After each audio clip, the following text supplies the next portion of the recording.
विधान भवनाच्या पायऱ्यांवर विरोधकांकडून संविधान बचावची घोषणा देत आंदोलन, संविधान हातात घेत विरोधकांचं आंदोलन। प्रसाद लाड यांच्या समर्थनार्थ विधिमंडळ पायऱ्यांवर भाजपचं आंदोलन, विरोधी पक्षनेत्यांचं निलंबन करण्याची भाजपची मागणी। शिवीगाळ करणं विरोधी पक्षनेत्यांना शोभणारं नाही, विरोधी पक्षनेत्यांचं निलंबन करावं, गिरीश महाजन यांची मागणी। 150 खासदारांचं निलंबन करणाऱ्या भाजपनं आम्हाला कायदे आणि नियम शिकवू नयेत, अंबादास दानवेंचा हल्लाबोल, भाजपनं सभापतींकडे जावं नाहीतर कोर्टात जावं अशी ही टीका। विधान परिषद निवडणुकीसाठी आज उमेदवारी अर्ज भरायचा शेवटचा दिवस, महायुतीकडून भाजपचे 5, अजित पवार गटाचे 2 आणि शिंदेच्या शिवसेनेचे 2 उमेदवार निवडणुकीच्या रिंगणात। विधान परिषदेसाठी महाविकास आघाडी 3रा उमेदवार देणार, ठाकरे गटाचे मिलिंद नार्वेकर उमेदवारी अर्ज भरतील, अर्ज भरतेवेळी उद्धव ठाकरे, आदित्य ठाकरे उपस्थित राहतील। विधान परिषदेसाठी पंकजा मुंडेंकडून उमेदवारी अर्ज दाखल, अर्ज भरण्याआधी पंकजा मुंडे सिद्धिविनायकाच्या चरणी, उमेदवारीबाबत पंकजांनी देवेंद्र फडणवीस, अमित शहा आणि नरेंद्र मोदींचे आभार मानले। पंकजा मुंडेंच्या पुनर्वसनाची सगळ्यांना अपेक्षा होती आणि पक्षाने ती पूर्ण केली। पंकजा मुंडेंना विधान परिषदेची उमेदवारी जाहीर झाल्यानंतर भाजप नेते सुरेश धस यांची प्रतिक्रिया। विधान परिषदेसाठी राष्ट्रवादीकडून शिवाजीराव गर्जे आणि राजेश विटेकर यांना उमेदवारी, आज दोन्ही उमेदवार आपला उमेदवारी अर्ज दाखल करणार।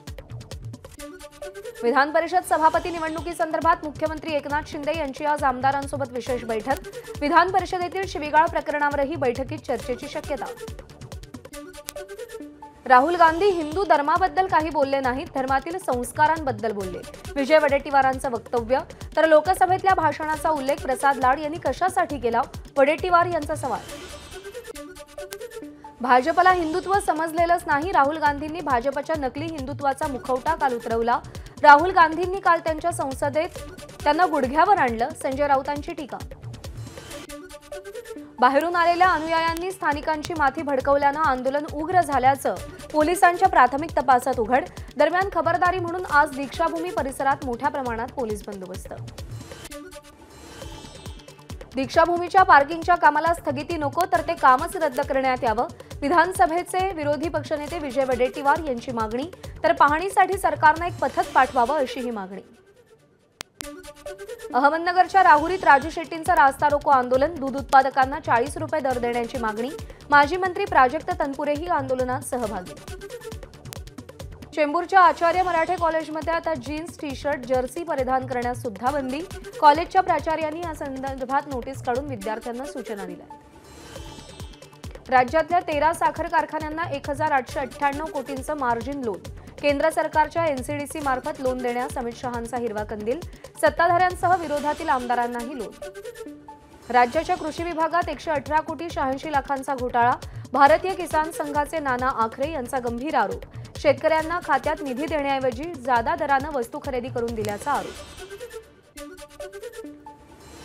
12.50 कोटींच्या धान घोटाळ्यात भंडाऱ्यामध्ये 6 जणांना अटक, आरोपींमध्ये राष्ट्रवादीच्या आमदारांच्या भावाचाही समावेश, तुमसरचे राष्ट्रवादीचे आमदार राजू कोरमोरेंच्या भावालाही अटक। विजय माल्या विरोधात आणखी एक अजामीनपात्र वॉरंट जारी, इंडियन ओव्हरसीज बँकचं 180 कोटींचं कर्ज बुडवल्याप्रकरणी कोर्टाची कारवाई, मुंबई सत्र न्यायालयातील विशेष कोर्टानं वॉरंट जारी केलं। अभिनेता सलमान खानला जीवे मारण्याची बिश्नोई गँगकडून 25 लाखांची सुपारी देण्यात आली होती, पोलिसांच्या चार्जशीटमध्ये उल्लेख, 5 आरोपींविरोधात पोलिसांकडून आरोपपत्र दाखल। मुंबईला पाणी पुरवठा करणाऱ्या 7ही तलावातील पाणीसाठ्यात मोठी वाढ, गेल्या 24 तासात तलावातील पाणीसाठा जवळपास 1.5% वाढला। जुलै महिना सुरू झाला तरी मराठवाड्यात अजूनही मोठ्या प्रमाणात टँकरनं पाणी पुरवठा, जवळपास 1,500 गावांमध्ये अद्यापही टँकरनं पाणी पुरवठा केला जातो। जुलैमध्ये सरासरीहून अधिक पावसाची शक्यता, जून महिन्यात देशात 147 मिलीमीटर पाऊस, आयएमडीची माहिती। लोणावळ्यामध्ये काल यंदाच्या मोसमातील सर्वाधिक पाऊस, 24 तासात 136 मिलीमीटर पावसाची नोंद, तर आतापर्यंत एकूण 798 मिलीमीटर पावसाची नोंद। एबीपी माझा, उघडा डोळे बघा नीट।